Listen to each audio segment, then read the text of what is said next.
महिलांचं जे आता स्थानिक पातळीवर जे लाईट, पाणी, ह्या ड्रेनेज आणि शौचालय ह्या व्यवस्था त्यांना मिळाव्यात. तो महाराष्ट्रामध्ये त्या योजना राबवल्या जात नाही. जो 5% निधी आहे एकूण GDPचा तो स्ट्रीट वेंडरसाठी राखीव असतो. गेले 15 वर्ष झालं तो निधी वापरला गेला नाही. कुठेही बाथरूमची सुद्धा सोय नाही आहे महिलांसाठी. कुठलंही काही त्यांना महिलांना मदत मिळत नाही आहे. विधवा असतील महिला, एकल महिला भरपूर आहेत की त्यांनाही आज जे भाडं आकारणी होती त्यांना त्याच्यात सवलत मिळावी. अधिकृतवर कारवाई केली जाते, अनधिकृतला तसंच अनधिकृतवर अजिबात कारवाई होत नाही आहे.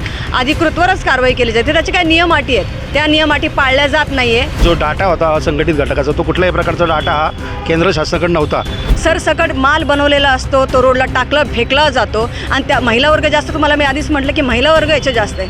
ती महिला काय करणार आहे? तिला घर सांभाळणं असतं, त्याच्यानंतर ती आज रोडवर व्यवसाय करणं सोपं नाही आहे कुठल्याही महिलेला.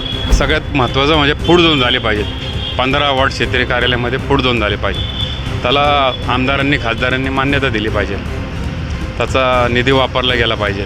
ते महानगरपालिकेचे सदस्य असले तरी महानगरपालिकेचे जे अधिकारी आहेत ते रखडून ठेवतात ते विषय.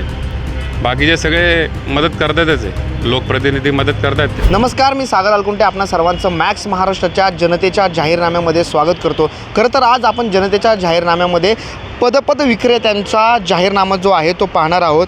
पुण्यातील पदपथ विक्रेत्यांचे जे प्रतिनिधी आहेत ते आत्ता आपल्यासोबत आहे. पुण्यामध्ये मोठ्या प्रमाणामध्ये पदपथ विक्रेते जे आहेत ते आपल्याला पाहायला मिळतात. खरं तर या पदपथ विक्रेत्यांच्या मोठ्या ज्या समस्या आहेत त्या समस्यांना घेऊन गेली अनेक वर्ष आपण सगळेजण काम करत आहात. या सगळ्या विषयावर आपण आज चर्चा करणार आहोत. मात्र लोकसभेच्या निवडणुकीच्या पार्श्वभूमीवर येणाऱ्या सरकारच्या कडून आपली काय अपेक्षा आहे आणि नेमकं आपल्याला काय आपल्या मागण्या आहेत आणि येती निवडणूक जी आहे ती निवडणूक तुमच्या दृष्टिकोनातून तुम्हाला काय द्यावं त्या निवडणुकांमध्ये. इथले जे प्रतिनिधी आहेत त्या प्रतिनिधींनी दिल्लीमध्ये खासदार म्हणून गेल्यानंतर आपल्याला काय द्यायला हवं या सगळ्या विषयावर आपण आज चर्चा करणार आहोत. गेले अनेक वर्ष जे आहेत तुम्ही या पदपथ विक्रेत्यांचे माध्यमातून काम करतात अनेक प्रश्नांसाठी. काय प्रश्न आहेत मूळ प्रश्न? पथारीवाल्यांचे मूळ प्रश्न हे आहे की काही ठिकाणी जे आता झोन करणार आहेत तर ऑलरेडी नाही का त्यांनी जे झोन करणार आहेत तर महापालिकेचे उपायुक्त किंवा आयुक्त, आता आयुक्त बदली झालेत, दुसरे आलेत, भोसले साहेब आलेत, पण उपायुक्त माधव जगताप कैक वर्ष ह्याच्यावर काम करतात. तर त्यांनी TVCला अस्तित्वात घेऊन, TVC मेंबर निवडून आले त्यांना अस्तित्वात घेऊन काम केलं पाहिजे. आणि जो बी प्रतिनिधी कोणताही पक्षाचा निवडून येऊ त्यांनी नाही का पथारीवाल्यांसाठी काही ना काहीतरी काम चांगलं केलं पाहिजे. जसं मोदी साहेबांनी आम्हाला जे कर्ज देऊन एक उभारी आली किंवा आम्ही पथारीवाले सगळे उभे राहिलो, त्याच्यावर आज धंदा करतो, कमवतो, तसंच जो बी पुण्याचा खासदार कुणी बी होऊ तर त्यांनी नाही का पथारीसाठी म्हणजे आमच्या TVC मेंबरांनी जो बी प्रस्ताव मांडल त्याला नाही का त्यांनी सहमत केलं पाहिजे. काही प्रस्ताव TVC मेंबरमध्ये स्वतः मांडणारे आयुक्तांपाशी त्याला मंजुरी मिळावी असं माझं तरी मत आहे.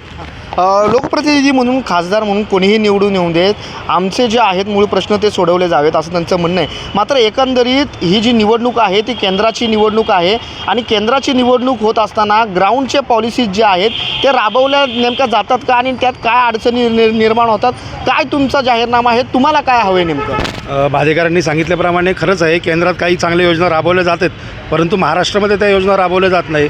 जो 5% निधी आहे एकूण GDPचा तो स्ट्रीट वेंडरसाठी राखीव असतो. गेले 15 वर्ष झालं तो निधी वापरला गेला नाही. स्ट्रीट वेंडर करता तो 15 वर्षाचा जो फंडिंग आहे तो जो कोणी प्रतिनिधी आमचा खासदार म्हणून निवडून जाईल त्याला आमचं आव्हान असेल आणि विनंती असेल की त्यांनी तो संपूर्ण निधी हा पथविक्रेत्यांकरता पुणे शहरामध्ये लागू करावा. जास्तीत जास्त चांगले स्मार्ट झोन करण्यात यावे त्यांच्याकडनं आणि त्या झोनमध्ये सगळं सुखसुविधा असाव्यात. महिलांकरता सुविधा असाव्यात, अपंग दिव्यांग व्यक्तींकरता सुविधा असाव्यात आणि एखादा वयस्कर नागरिक असेल तर त्याच्याकरता पण सुविधा असाव्यात. असं कायद्यामध्ये संपूर्ण ड्राफ्टिंग केलेलं आहे. फक्त त्याची प्रभावी अंमलबजावणी ही प्रशासनाने करायची आहे. तर महाराष्ट्र शासनाला केंद्र शासनाने स्पष्ट असं निवेदन दिलेलं आहे की तुम्ही पथविक्रेता विभाग हा वेगळा करा. ज्यांचं सर्वेक्षण झालेलं आहे त्यांना इंक्रोचमेंट म्हणजे अनधिकृत मध्ये मोडू नये. त्यांचा ज्यावेळेस सर्वे होतो त्यावेळेस त्यांच्यासाठी पथविक्रेता विभाग हा सेपरेट झाला पाहिजे. अशा गाईडलाईन दिल्या असताना देखील आत्तापर्यंत महाराष्ट्र शासनाने त्याची अंमलबजावणी केलेली नाही. तर त्या पद्धतीने काम व्हावं आणि आत्ता मॅक्स महाराष्ट्राने जो जनतेचा जाहीरनामा म्हणून आमच्या पथविक्रेत्यांनी जे बोलण्याची संधी दिली त्याबद्दल मॅक्स महाराष्ट्राचे अभिनंदन. खरं तर ज्या योजना ज्या आहेत त्या सरकारकडनं राबवल्या गेल्या पाहिजे त्या तितक्या मोठ्या प्रमाणामध्ये गेल्या जात नाहीत. मात्र योजना ज्या आहेत त्या चांगल्या आहेत असं त्यांचं म्हणणं आहे. मात्र एकंदरीत या पथविक्रेत्यांमध्ये महिलांचा जो समावेश आहे तो मोठ्या प्रमाणामध्ये पाहायला मिळतो. त्या महिलांचं आपण नेतृत्व करतात. काय ग्राउंड लेवलच्या काय स्थानिक लेवलच्या काय अडचणी आहेत, ज्या अडचणींकडे इथल्या उमेदवारांनी लक्ष दिलं पाहिजे आणि त्याचे प्रश्न जे आहेत दिल्लीत मांडले पाहिजे. नक्कीच आमची विनंती राहील त्यांना की महिलांना आज जास्तीत जास्त प्रमाणात महिला वर्ग आहे या व्यवसायामध्ये. कुठेही बाथरूमची सुद्धा सोय नाही आहे महिलांसाठी. कुठलंही काही त्यांना महिलांना मदत मिळत नाही आहे. विधवा असतील महिला, एकल महिला भरपूर आहेत की त्यांनाही आज जे भाडं आकारणी होती त्यांना त्याच्यात सवलत मिळावी ही मी त्यांच्याकडून नक्कीच अपेक्षा करेल. महिलांचं जे आता स्थानिक पातळीवर जे लाईट, पाणी, या ड्रेनेज आणि शौचालय ह्या व्यवस्था त्यांना मिळाव्यात. आणि माझं तेच आता दीपक भाऊ म्हटल्याप्रमाणे जो केंद्राकडून 5% जो निधी आहे तो अजूनही उपलब्ध झाला नाही. मे बी तो उपलब्ध करून दिल्यानंतर ह्या सुखसुविधा यांना पत्रव्यवसायांना महिलांना मिळू शकतात. पथविक्रेत्या महिलांच्या बेसिक सुविधांच्या संदर्भामध्ये त्यांनी भाष्य केलेलं आहे. मात्र हा सगळा व्यवसाय करत असताना काही मूळ अडचणी येतात का? कारण का महिला ज्यावेळेस पथविक्रेते म्हणून काम करत असतात अनेक कॉर्पोरेशन महानगरपालिका असेल त्यांच्याकडून अडचणी निर्माण होतात. आता जे इथले पुण्याचे उमेदवार आहेत हे तिन्ही उमेदवार पुण्याच्या महानगरपालिकेमध्ये गेले अनेक वर्ष जे आहेत नगरसेवक म्हणून काम करत होते. त्यांना हे सगळे विषय माहिती आहेत. तर त्यांनी कुठल्या ग्राउंड लेवलच्या विषयांना घेऊन काम केलं पाहिजे? पथविक्रेते आम्ही आठीच्या इथं उभा आहे आणि महिलांसाठी कुणी पण निवडून येऊ दे, आमदार खासदार आमच्या महिलांसाठी सुविधा करावं तिने. जय हिंद, जय महाराष्ट्र. काय वाटतं तुम्हाला? मला काही वाटत नाही. मला फक्त कारवाई थांबण्यात यावी आणि पथर व्यवसायांवर अन्याय नाही झाला पाहिजे, बस. कारवाई थांबण्यात यावी असं तुम्ही सांगितलं. नेमकं काय पद्धतीची कारवाई होत असते? कारण का कारवाईला घेऊनच पुणे शहरामध्ये गेल्या अनेक दिवसांमध्ये जे वादळ आहे ते पेटलेलं आपल्याला दिसते. पूर्वी जे आहे देखील अनेक कारवाया झालेल्या आहेत. या कारवाई होताना किमान काय अपेक्षित आहेत आपल्याकडनं? काय अपेक्षा आहे? बोला हां काय बोला तुम्ही बोला. जो स्टाफ आहे ना त्याच्यामध्ये तुम्ही बोला ना, तुम्ही बोला. जे स्टॉप आहे आमचं, जे महिलांना आम्हाला जे काय अडचणी आहेत आमच्या पथरीवाल्यांना, बाथरूम नाही आहे, नळाची सोय नाही आहे. नाही ते झालं. मात्र तुम्ही असा उल्लेख केला की कोणत्या अडचणी तुम्हाला ज्यावेळेस अतिक्रमणाची कारवाई होती त्यावेळेस कोणत्या अडचणी येतात, त्या अनुषंगानं काय जे आहे काम व्हायला पाहिजे? पण तुम्ही उत्तर द्या. जी कारवाई होती त्याची पद्धत आहे आधी नोटीस देणे. सर्वात आधी 2दा आपण नोटीस देतो आणि तेव्हा कारवाई होते. परंतु अधिकृतवर कारवाई केली जाते. अनधिकृतला तसंच अनधिकृतवर अजिबात कारवाई होत नाही आहे. अधिकृतवरच कारवाई केली जाते. त्याचे काही नियम अटी आहेत, त्या नियम अटी पाळल्या जात नाही आहे. कारवाई परस्पर केली जाते. त्यांच्यावर कारवाई परस्पर केली जाते. जे अधिकृत आहेत त्यांच्यावर देखील कारवाई होते, जे अनधिकृत आहेत त्यांच्यावर देखील कारवाई होते. मात्र ह्या सगळ्यामध्ये दोषी कोण आहेत किंवा हे सगळं होत असताना ह्याच्यामध्ये प्रशासनाने कुठला विषय गांभीर्यानं घेण्याची गरज आहे असं आपल्याला वाटतं? नक्कीच कारवाई होण्याआधी त्याला कल्पना दिली पाहिजे की बा त्याची चूक काय आहे. आधी समजून घेणं गरजेचं आहे. पाथरी व्यवसाय कुठे चुकते आणि जर चुकत असेल तर त्यांना नोटीस द्या. त्यांना आधीच समजवा की तुम्ही काय करताय. कारण आज आम्ही TVC मेंबर आहोत, निवडून आलेलो आज प्रतिनिधी आहोत आम्ही. तुम्ही आमच्याशी संपर्क साधला पाहिजे की बाबा तुम्ही प्रतिनिधित्व करताय त्यांच्या काय समस्या, म्हणजे एक समन्वय आपण हे केलं पाहिजे त्यांनी की आम्हालाही विश्वासात घेतलं पाहिजे की या ठिकाणी कारवाई होते. त्यांनी आम्हाला सांगावं तिथे काय अडचण आहे. आम्ही म्हणजे बऱ्याच वेळा आयुक्त साहेबांना, उपायुक्त साहेबांना आम्ही सांगितलं आहे की जिथे कुठे तुम्ही अधिकृत जिथं झोन आहे तिथं कारवाई करण्याआधी आमच्याशी संपर्क साधा. आम्ही TBC मेंबर आहोत, तिथल्या काय अडचणी आम्ही व्यावसायिकांशी बोलतो. त्याच्यानंतर खरंच जर आमचा व्यवसाय चुकत असेल तर त्यांना समजून सांगण्याची जबाबदारी आम्ही घेतो. आणि जरी तो नसेल ऐकत तेव्हा त्याला नोटीस देऊन त्याच्यानंतर त्याच्यावर कारवाई केली जाऊ. आधी त्याला माहिती तर पडतं त्याची चूक काय. त्याला माहिती नसतं, काही नसतं, अचानकपणे येऊन कारवाई. सरसकट माल बनवलेला असतो, तो रोडला फेकला जातो. आणि त्या महिला वर्ग जास्त, तुम्हाला मी आधीच म्हटलं की महिला वर्ग याच्या जास्त आहे. ती महिला काय करणार आहे? तिला घर सांभाळणं असतं. त्याच्यानंतर ती आज रोडवर व्यवसाय करणं सोपं नाही आहे कुठल्याही महिलेला. तर ही समजून घ्या बाजू की जेव्हा तुम्ही कारवाई करता तर त्याची काहीतरी एक दिशा तुम्ही केली पाहिजे आणि TVC मेंबरला विश्वासात घेऊन हे सगळं काही केलं पाहिजे. कारवाईच्या अनुषंगानं मोठा प्रश्न जो आहे तो उपस्थित होतो. हे सगळं चालू असताना आता पुण्यामधनं जे आहेत 3 उमेदवार फायनल झाले आहेत आणि ते दिल्लीसाठी आता प्रयत्न करत आहेत. संसदेमध्ये ते जाणार आहेत, तिथं कायदे तयार होणार आहेत. हे सगळं होत असताना तुमच्या कुठल्या मुद्द्यांना घेऊन त्यांनी तिथं भाष्य करावं किंवा कोणत्या प्रमुख ज्या इतर विषय आहेत त्याच्याकडे तुम्हाला लक्ष द्यावं असं तुम्हाला वाटतं? या सर्व प्रश्नांची उत्तरं देताना सगळ्यात पहिलं तर मी देशाचे लाडके पंतप्रधान माननीय नरेंद्रजी मोदी यांना मनापासून धन्यवाद मानतो. कारण पथारीवाल्यांवर एवढा बारीक विचार कुठल्याच देशात म्हणजे आत्तापर्यंत झालेल्या पंतप्रधानांनी केला नाही. त्यांनी सर्वप्रथम कोरोना महामारी हा जो काळ होता हा संपूर्ण जगासाठी एकदम भयानक काळ गेला. त्याच्यामध्ये आर्थिक उभारणी देण्यासाठी आपल्याला PM स्वनिधीसाठी मोठी यंत्रणा त्यांनी राबवली. आज पथारी व्यावसायिकांना त्यामार्फत कोणतेही डॉक्युमेंट न देता सर्वप्रथम 10,000 ते फेडल्यानंतर 20,000 त्याच्यानंतर 50,000पर्यंत कर्ज मिळण्याची त्यांनी सोय केली. त्याच्यामध्ये पथारी व्यावसायिकांना खूप मोठा दिलासा भेटला. दुसरा विषय भारतीय जनता पार्टी असू दे यांचं पथारीवाल्यांवरती खूप मोठ्या प्रमाणात लक्ष आहे. त्यांना आत्ता स्मार्ट पुण्याच्या बरोबर स्मार्ट पथारीसुद्धा उभी करायची आहे संपूर्ण पुणे शहरामध्ये. त्याच्यामध्ये त्यांना विषय घेताना माननीय गिरीश भाऊ बापट हे ज्यावेळी पुण्याचे खासदार होते तेव्हा त्यांनी सर्वप्रथम 2 ठिकाणी फूड झोनचा प्लॅन केंद्र सरकारच्या इथनं सँक्शन करून घेतलेला. एक सारसबाग चौपाटीचा आणि दुसरं जंगली महाराज चौपाटीचा. तर त्याचप्रमाणे आत्ता भारतीय जनता पार्टीचे असे बरेच प्लॅन आहेत की पुणे शहरामध्ये नागरिकांना कुठला त्रास न होता आपले जे पथारी व्यावसायिक आहेत त्यांना स्मार्ट कसं बनवता येईल आणि नुसतं व्यवसायावर लक्ष केंद्रित न करता त्यांच्या घरातल्या आरोग्यावरती.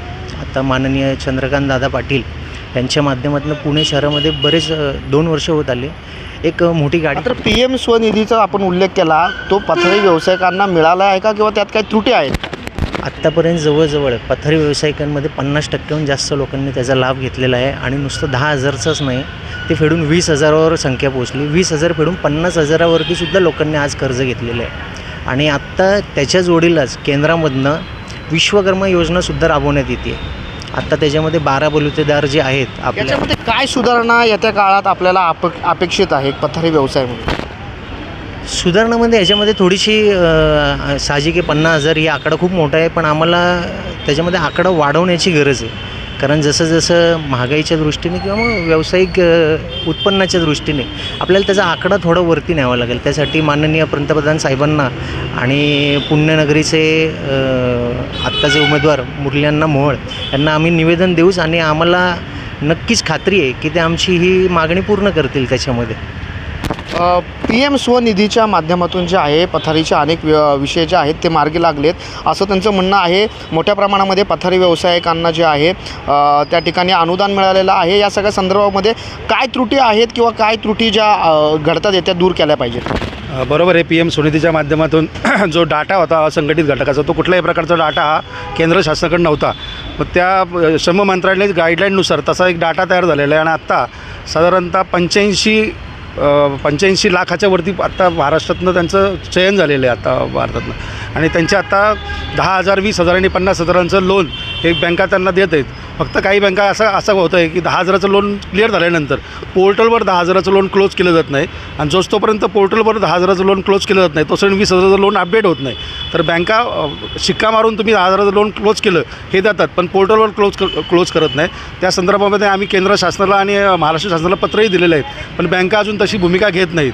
आणि माझं म्हणणं आहे की आत्ता जी काही ही PM स्वनिधी योजना चाललेली तर सर्व TVC मेंबरला ह्या बँकांनी देखील जसं अधिकारी आणि प्रशासनाने तर बँकांनी देखील यांना सामावून घेऊन त्यांच्याविषयी संपूर्ण गाईडलाईन घेऊन त्यांना मार्गदर्शन केलं पाहिजे असं आमचं मत आहे. खरं तर आता लोकसभेच्या निवडणुका ज्या आहेत त्या अगदी काही दिवसांवर येऊन ठेपलेल्या आहेत.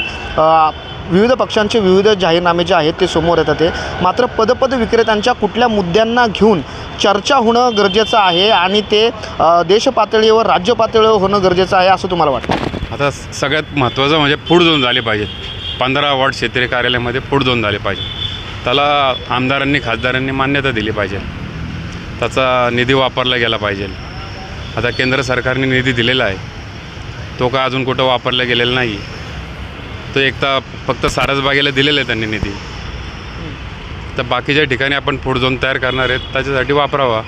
जसं तुम्ही आत्ता सांगितलं की केंद्राने निधी दिला आहे तो फक्त सारसबागेसारख्या ठिकाणी वापरण्यात आले, मात्र इतर ठिकाणी वापरण्यात आलेलं नाही. याची कारणं काही स्थानिक नेते याला कारणीभूत आहेत का राज्य पातळीवरचे नेते कारणीभूत आहे का देश? महानगरपालिका जबाबदार याला. महानगरपालिकेला काम करायचं नाही आहे. पुन्हा विषय जो आहे तो फिरून महानगरपालिकेवर येतो. मात्र आत्ताचे जे उमेदवार आहेत पुण्याचे, साधारण 3 उमेदवार जे आहेत आता फायनल झालेले, एक असतील रवी दंगेकर, दुसरे असतील वसंत मोरे किंवा महायुतीकडून जे आहेत ते मुरलीधर मोहोळ, या तिघांची नावं चर्चेत. आणि हे तीनही जे नेते आहेत ते आता ते लोकसभा लढवणार आहेत. हे तिन्ही नेते महानगरपालिकेचे गेले अनेक वर्ष जे नगरसेवक आहेत, तर त्यांच्यापर्यंत हा विषय आहे. काय सल्ला द्याल? त्यांनी मदत करावी या फूड झोनला, पथारी व्यावसायिकांना. तुम्ही आत्ता म्हणताना असं म्हटलं की महानगरपालिकेमध्ये अनेक विषय जे आहेत ते रखडून राहतात. हे तीनही लोक जे आहेत महानगरपालिकेचे सदस्य गेले अनेक वर्षे. हे महानगरपालिकेचे सदस्य असले तरी महानगरपालिकेचे जे अधिकारी आहेत ते रखडून ठेवतात ते विषय. बाकीचे सगळे मदत करतातच आहे, लोकप्रतिनिधी मदत करतात ते. मग महानगरपालिकेतल्या अधिकाऱ्यांच्या संदर्भामध्ये ह्या लोकप्रतिनिधींनी काय निर्णय घ्यावा असं तुम्हाला वाटतं? त्यांनी फॉलोअप करून मदत करावी पथारी व्यावसायिकांना, फूड झोनला मदत करावी. 15 वॉर्ड क्षेत्रीय कार्यालयामध्ये आम्ही त्यांच्या मागे ठामपणे उभे राहू. पथारी व्यावसायिकांमध्ये मोठ्या प्रमाणामध्ये काही अपंग बांधव जे आहेत ते सुद्धा या ठिकाणी असतात आणि मोठ्या प्रमाणामध्ये ते देखील व्यवसायामध्ये सक्रिय असतात. काय सांगाल एक बांधव म्हणून की तुमच्यासारख्या सगळे जे बांधव आहेत त्यांच्यासाठी पथारी व्यवसायामध्ये कोणत्या विषयांकडे जे आहे आता येत्या निवडणुकीच्या काळामध्ये लक्ष देणं गरजेचं आहे? आत्ता सध्या म्हणलं तर पुणे शहरामध्ये दिव्यांग बांधवांची संख्या जास्ती आणि दिव्यांग बांधवांचे प्रश्नही खूप गंभीरतेचे. आज दिव्यांग बांधवाकडं बघण्याचा समाजाचा दृष्टिकोन लय वेगळा आहे.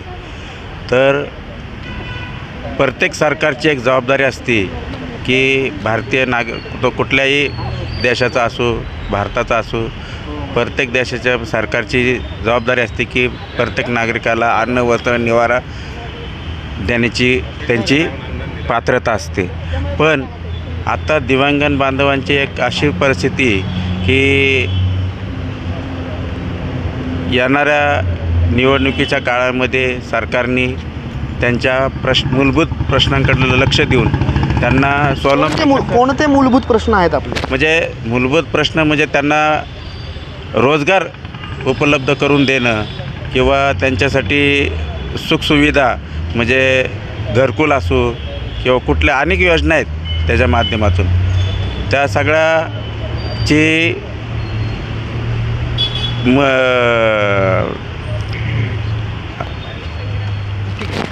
हे सगळं चालू असताना महागाई जो आहे तो विषय मोठ्या प्रमाणामध्ये या निवडणुकीच्या काळामध्ये केंद्रस्थानी आहे.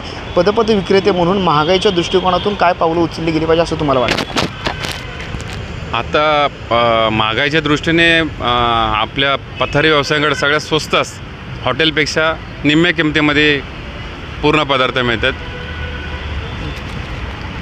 बाकी महागाईच्या दृष्टिकोनातून काय उपाययोजना करतो? महागाईच्या दृष्टिकोनातून जो आता आमच्याकडं शुल्क लावलेलं आहे आता आम्हाला ते शुल्क कमी करावं. आता आम्ही TVCमध्ये तो विषय घेणारच आहे, पण महाराष्ट्र शासनाने त्याच्या संदर्भामध्ये काही गाईडलाईन द्यावं संपूर्ण महानगरपालिकेला की ह्या किमान आणि कमाल आणि किमान याच्यावर व्यतिरिक्त कोणालाही जास्त शुल्क लावू नये असं महाराष्ट्र शासनाने. त्याकरता जो कोणी आमदार खासदार आमच्याकरता काम करेल त्याला आम्ही मत देऊ आमचं. महागाईच्या संदर्भामध्ये महागाईच्या दृष्टिकोनातून एक महिला म्हणून, पदपथ विक्रेती महिला म्हणून तुम्हाला काय वाटतं? नक्कीच आता जे भाऊ म्हणले, दीपक भाऊ म्हणले त्याप्रमाणेच म्हणते. माझं त्या आधीही म्हणणं होतं की जे शुल्क आहे पथारी व्यावसायिकांना, महिलांना सुद्धा जे एकल महिला आहे, विधवा महिला आहेत की ज्यांना कोणीच नाही मागपुढे किंवा वयस्कर महिला आहेत, आज त्या व्यवसाय करतात ते, त्यांनाही शुल्कामध्ये शुल्क त्यांना कमी केलं जावं. ओके, त्यांनाही शुल्कमध्ये थोडीशी म्हणजे कमी केलं जावं त्यांचं शुल्क, मतलब निम्मच करावं, माझी तर अपेक्षा आहे त्यांना. या सगळ्या संदर्भामध्ये काय? महागाईचं नको जरा महागाईच्या संदर्भामध्ये पण काहीतरी केलं पाहिजे ना. तुम्ही मोठ्या प्रमाणामध्ये भूमिका मांडताय, महागाईच्या संदर्भामध्ये काय वाटतं आपल्याला? नाही, पथारी शुल्क जे आहे ते निम्मच केलं पाहिजे. आमचे त्याच्यासाठी प्रयत्न चालू आहे TVCच्या माध्यमातून सुद्धा. आणि मुख्यत्वे अपंग एकल महिला यांच्यासाठी तरी, आणि आता गटई कामगारांना त्याच्यामध्ये आपल्याला थोडासा चांगला लाभ मिळवून दिलेला आहे. आपण त्याला 5 रुपये दैनंदिन शुल्क केलेलं आहे गटई कामगारांसाठी. आणि एकल महिलांवरती जास्त काम करायची गरज आहे आम्हाला, तर ते आम्ही करतोच आहे. आम्ही महागाईच्या दृष्टिकोनातून काय मोठ्या समस्या आहेत आणि त्या समस्यांवर काम झालं पाहिजे? महागाईच्या दृष्टिकोनातून सांगायचं हे की महापालिकेने जे आता हे भरमसाठ भाडं वाढवून ठेवलं आहे, गेल्या म्हणजे मागच्या जर ह्याच्या तुलनेत जर हिशोब केला तर आम्हाला वार्षिक भाडं होतं 240 रुपये. महागाई आम्ही म्हणत नाही की महागाई नाही आहे, महागाई होऊन द्या, महागाईचं काही नाही. जसं तुम्ही भाडं वाढवलं आहे महापालिकेने, रुपयाचं भाडं आता 100 रुपयावर नेऊन ठेवलं तर 240 रुपयाचं भाडं. माझं मत आहे की आता महापालिकेने जास्तीत जास्त 600 रुपये दरवर्षी ठेवावं. जसं दरवर्षी 240 रुपये भाडं होतं पहिलं, महागाई येतं 600 रुपये ठेवावं, 1000 रुपये ठेवावं वार्षिक भाडं. आणि माझं मत आहे सरसकट भाडं एकसारखं ठेवावं, की नाही का हे इकडं हे आणि तिकडं ते, हे तिकडं तो झोन आहे, तिकडं हे झोन आहे, असं नाही चालणार सर. का तर पतारीवाला एकसारखाच आहे का नाही? लायसन प्रमाणपत्र तुम्ही VIP लिहून दिलं आहे का त्याच्यावर? नाही आहे ना. तसं नाही का सगळ्यांना सरसकट भाडं असावं. महागाई आता म्हणत नाही की महागाई नाही आहे, महागाई असणार आहे की जशी लोकसंख्या वाढली तशी महागाई वाढणार सर. का तर आता काय झालं, पिकायचं जे साधन आहे ऑलरेडी ते विकलं जातं, पैसे येतात म्हणून विकतात, पीक कमी होतं, त्यामुळं महागाई आबादी बी वाढली तेवढी. पण मग तसं नाही का महापालिकेकडं नाही का आमचे प्रतिनिधी निवडून आलेले, काय महापालिकेने 1.5 वर्ष त्यांना काय दिलं आहे? का आयुक्तांनी 1.5 वर्ष त्यांचा प्रश्न सोडवला का? काही नाही सोडवला. विचारायला गेलं किंवा बोलायला गेलं तर आयुक्तांना वेळ नसतो, उपआयुक्तांना त्यांच्याशी बोलायला वेळ नसतो. ऑलरेडी 3200 करोड रुपये आमच्या नाही का ऑलरेडी महापालिकेकडे आहेत, की महापालिकेला आम्ही निधी दिलेला म्हणजे भाडं भरतो. आणि सांगायचं वैशिष्ट्य आहे की पुण्यामध्ये नाही, ऑल ओव्हर महाराष्ट्रामध्ये सगळ्यात जास्त टॅक्स पतारीवाला देतो. सगळ्यात जास्त टॅक्स जर पतारीवाला देत असून त्याला सुविधा नसती, आणि जे काय न करता एक ठेला लावला, काय लावला, चिरीमिरी चालू आहे, त्याला सगळं सुविधा आहे, म्हणजे त्याचं उचलून न्यायचं नाही, काय नाही. पण पतारीवाला टॅक्स भरून गुन्हेगार आहे की त्याच्यावर कारवाई होते आणि त्याच्यावर अन्याय होतो. तर माझं एक एवढंच विनंती आहे प्रशासनाला बी आणि महापालिका आयुक्ताला, की नाही का जर असं जर काय तुमच्या नजरेत येत असेल तर त्याच्याकडे थोडी शानदिशा न करता व्यवस्थित ध्यान दिलं पाहिजे आणि नाही का पतारीवाल्यांना न्याय मिळाला पाहिजे सर. याच्या TVCमध्ये हे भाडं 5 रुपयापासून तर 20 रुपयापर्यंत एवढं होईल मी अपेक्षा ठेवतो. हे TVC मेंबर करणारच आहे, त्याची मी नाही का त्यांच्याकडून अपेक्षा आहे माझी. आणि माझं एक विनंती आहे परत TVC मेंबरला, की कुठंही वेळ प्रसंगी आला तर हे सगळेजण नाही का 8 जण एकत्र येऊन त्या प्रश्नाचं उत्तर महापालिकेला चढ ते तोड दिलं पाहिजे, हेच मी त्यांच्याकडून अपेक्षा ठेवतो. एकंदरीत ह्या सगळा विषय चालू असताना एक रॅपिड फायर राऊंड घेऊया आपण शेवटचा, की आता पुण्यातनं 3 उमेदवार जे आहेत ते उमेदवार आता निवडणुकीच्या रिंगणामध्ये येणार आहेत. पथारी व्यावसायिक म्हणून किंवा त्यांचे प्रतिनिधी म्हणून आपण खासदार पुण्याचा कोणाला पाहतो? मुरलीधर मोहोळ, रवींद्र दंगेकर की वसंत मोरे? जो आमच्यासाठी काम करेल तो आमचा उमेदवार असेल, जो पथारी व्यवसायासाठी काम करेल तो आमचा उमेदवार असेल. नाव नाही सांगू शकत आम्ही. जो आमच्यासाठी काम करेल तो कुठल्याही पक्षाचा असू दे, तो आमचा नेता असेल. तुम्हाला काय वाटतं? माझं म्हणणं आहे काही गोष्टी ह्या संपूर्ण प्रचाराला धरून न चालाव्या, कारण काही फक्त धार्मिक मुद्दे आणि काही मुद्द्यांवरती हे इलेक्शन न होता पुण्याचा गेले 25-50 वर्षात 25 ते 50 वर्षाचा आराखडा बघितला तर त्या मानानं आपलं शहर हे 10 वर्ष मागं चाललेलं आहे. पुणे शहराचा म्हणावा असा विकास झालेला नाही. तर असा विकासाला कुठल्याही भावनिक मुद्द्याला मत न देता विकासाच्या मुद्द्याला मत द्यावं. ज्या प्रकारे म्हणजे आपण एखादा गॅस पेटवला आणि गॅस पेटवल्यानंतर जर 10 फुटावरती जर त्याचं पातेलं ठेवलं तर तो स्वयंपाक होणार नाही. त्याचप्रकारे केंद्रात जर एखादं हे असेल तर स्थानिक त्याचा विषय न घेता त्या मुद्द्याला हात न घालता हे 370 आणि राम मंदिराचे मुद्दे न घेता खरंच पुणे शहराच्या गेल्या 25 वर्षाचा आराखडा बघितला तर त्या मानाने आपण खरंच 10 वर्ष मागं आहोत. तर त्याचा विचार करून असा उमेदवार निवडून द्यावा असं माझं मत आहे. एकंदरीत आपण पाहिलं की पदपद विक्रेत्यांचा जाहीरनामा काय आहे त्या पद्धतीने ते सरांनी आपले मत मांडलेलं आहे. मॅक्स महाराजसाठी मी सागराल कुंटे, पुणे.